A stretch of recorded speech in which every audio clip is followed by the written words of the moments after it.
So the ending of Devil May Cry season 2 completely changes the relationship between Dante and Vergil, not because they suddenly hate each other, but because they finally understand each other too well. For most of the season, the brothers slowly move toward reconciliation. After years of separation, trauma, and manipulation by Mundus, it briefly feels like Dante and Vergil might actually stand together again. By the finale, they are fighting side by side against a massive threat after Arius merges with Argosax and becomes powerful enough to threaten both Earth and Makai. That alliance is short lived. The real turning point comes after the battle when Mundus reveals the truth about Sparta and Eva. Up until now, both brothers built their identity around the belief that their father was a legendary hero who deeply loved their mother. Mundus destroys that image completely. According to him, Sparta wasn't some noble savior who abandoned hell for love. He was once Mundus' greatest ally, and Eva was little more than a temporary fascination to him. Once Prada lost interest, he left her behind. Whether every detail is true or partially manipulative almost doesn't matter. The emotional damage is already done. Dante and Virgil react to the revelation in completely opposite way, and that difference defines the entire finale. Dante refuses to accept it. He clings to the idea that Eva's love for Sparta has to mean something real because letting go of that belief would shatter the emotional foundation of his entire life. Dante survives through emotional attachment to family, humanity, and the idea that love still matters despite tragedy. Virgil, however, interprets the truth differently. Instead of rejecting Mundus' words outright, he accepts the possibility that they never truly understood their father at all.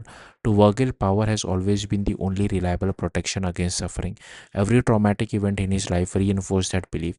If Sparta truly abandoned weakness and sentimentality, then part of Virgil almost understands him. That doesn't mean Virgil joins Mundus. This is the important part of the ending. Virgil does not become a full villain. He rejects Mundus' control entirely and decides he wants to seize power for himself. He believes Makai needs strength and order, but unlike Mundus, he isn't driven purely by conquest or destruction. In Virgil's mind, power is survival. That ideological divide is what leads to the brothers' final battle. Dante wants to return to Earth and preserve his humanity. Virgil wants to remain in Makai, defend Mundus, and reshape hell through his own rule.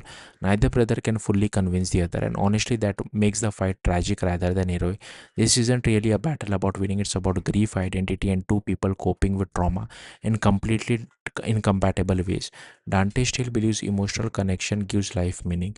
Virgil believes emotion only leave people vulnerable to pain. By the end of the fight, Virgil defeats Dante but chooses not to kill him. That decision matters enormously because it proves Virgil still loves his brother despite everything. If he had fully embraced darkness, Dante would already be dead. Instead, Virgil sends him back to Earth and gives him the gem from the Sword of Sparta before remaining behind in Makai. The broken gem becomes the perfect symbol for the ending. Earlier in the season, it represented the brothers' shared legacy and growing connection. Once shattered, it reflects that emotional split. They are still linked by blood and history, but they now stand on opposite ideological path. Mundus technically wins part of the conflict because he successfully fractures the brothers emotionally, neither even if neither one fully submits to him.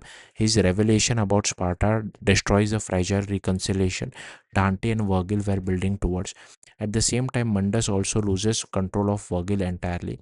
Virgil no longer wants to serve anyone, he wants to become powerful enough that nobody can ever control or hurt him again. That setup strongly hints the adaptation may eventually explore elements of Virgil's Nello Angelo storyline from the games, especially since he is now trapped in Makai while fighting against Mundus' influence. Meanwhile, Dante returns to Earth completely heartbroken. He finally got his brother back only to lose him again almost immediately. But this time the separation feels even worse because both brothers genuinely wanted reconciliation. They couldn't just overcome the fundamentally different ways they view pain, humanity, and power. That's why the finale works so well emotionally. The series understands that Dante and Virgil's rivalry isn't really about good versus evil. It's about traumatized brother responding to the same tragedy in opposite way. One chooses humanity despite suffering, the other chooses strength because of it. And now season 3 is set up to push that conflict even further. Thank you for watching. Bye.